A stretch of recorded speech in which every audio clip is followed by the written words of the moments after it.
To heal, we have to feel. And what do I mean with that? To heal, we have to feel the pain.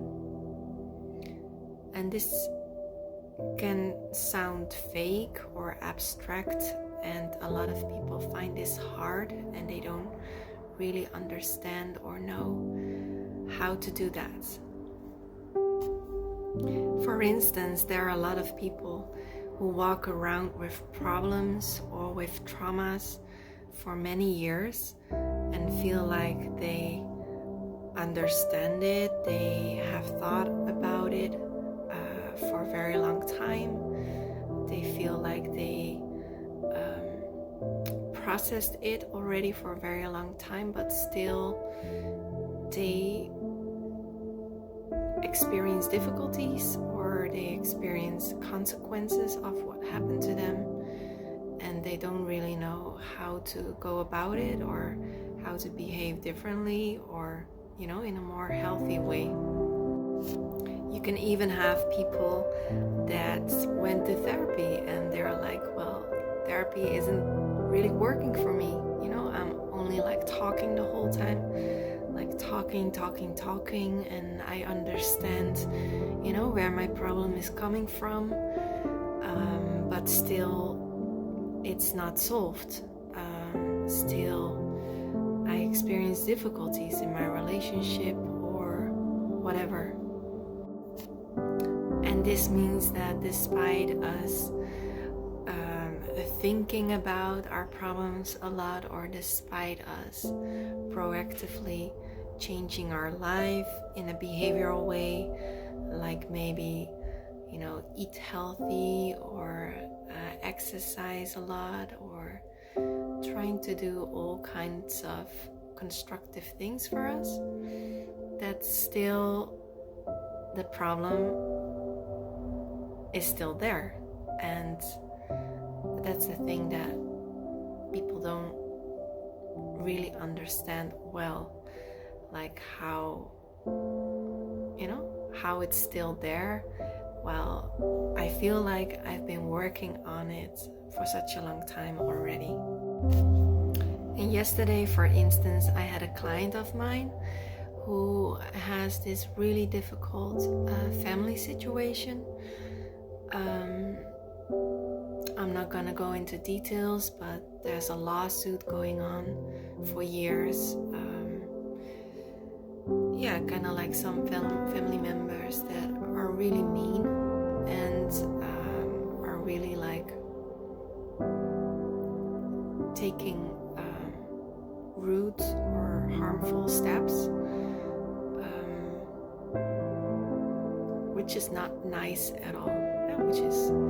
And she was asking me Stacy, how can I let this go? How can I let this, affect my life less? Which is a valid question, and which is also a very difficult question, because, it's a family situation, it comes close to heart. It's not something you can brush off easily, especially if there's a history of upbringing with those kind of people. So it's not an easy question to answer with, with a simple answer that can fix everything. And what she was doing in this scenario is the whole time questioning herself and blaming herself and believing and thinking that, what have I done wrong for, this to happen to me? While in her situation, she wasn't the bad guy at all. It was obvious. It's even obvious to her husband, her friends, they are all telling her, it has nothing to do with her. And sometimes we learn that from our childhood. If we were always blamed for stuff, or we couldn't do anything well in the eyes of our parents, then we can grow this tendency that we ourselves or think that we are the bad guy or we did something wrong.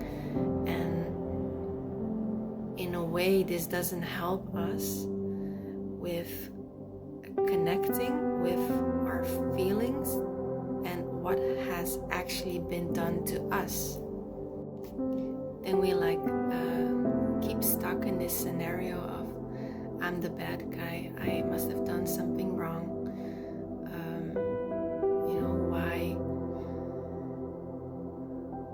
Why is this happening to me? Why are they doing this to me? And there must be something wrong with me.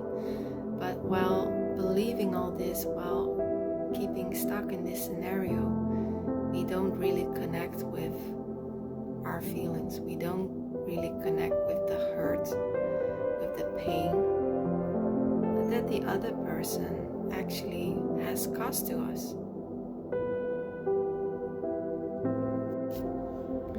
And this is what I meant with, in order to heal, we need to feel. We need to feel that pain, that, in this example of my client, she really needed to feel how unfair it actually was that, her family was doing to her. And that she really needed to acknowledge that, that pain that she felt, the anger also, the sadness, how can a family member do that to you? That's not nice. That's really unfair. And by helping her acknowledge her dad, she really was able to let the emotion come out.